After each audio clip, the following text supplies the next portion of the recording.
The main methods of market research for the food market are the same as they are for any market. It's about understanding two fundamental things. One, consumer attitudes, what do people think? And secondly, consumer behaviour, how do they act and what do they do?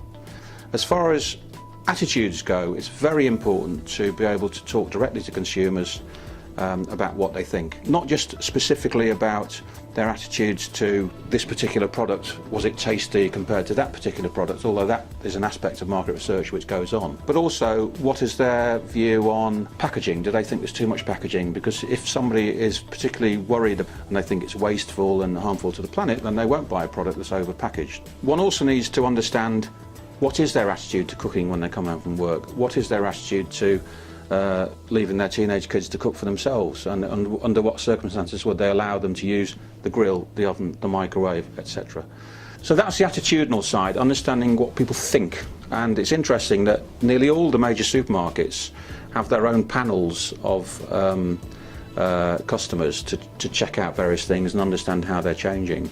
And at least one of the major supermarkets has a panel of their own staff who sit on the tills, because they are a fantastic feedback mechanism, because they receive comments from people about the food that they're buying, and they can feedback those comments so that the people making the decisions about what goes on shelf get the right information.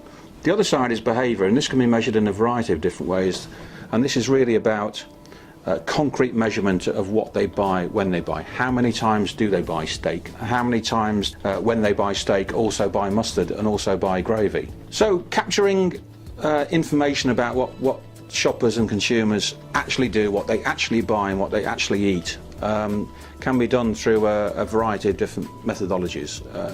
There's one, what's known as quantitative market research, involves usually asking a very large sample of people the same set of questions, and from their answers you can deduce how the whole population behaves. So that might be telephone surveys. It used to be a lot of people standing on street corners with clipboards asking questions. Increasingly now a lot of that work is done on the internet, and that might be specific questions about how they behave, or it might be their reactions to certain things. So if a business wants to understand whether it can increase its prices, it might ask a variety of questions of people saying, if you look at this pack, how much money will you pay for it? And from that they can work out their most efficient price point. There are also other methodologies. Supermarkets themselves, loyalty cards, they're able to track individual shoppers, but there are other independent businesses which themselves have a huge panel of households who take part in a survey constantly throughout the year. There are companies who will install a barcode reader in your home, and they will ask you every time you come back from doing your supermarket shopping, would you please wave all your barcodes against this reader?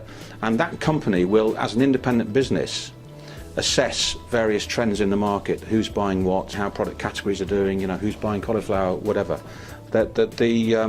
There's an awful lot of money spent on aggregating this data, and of course everybody in the food industry, the people who make the products, but also the people who sell them and distribute them, everybody's interested in these trends and what's going on.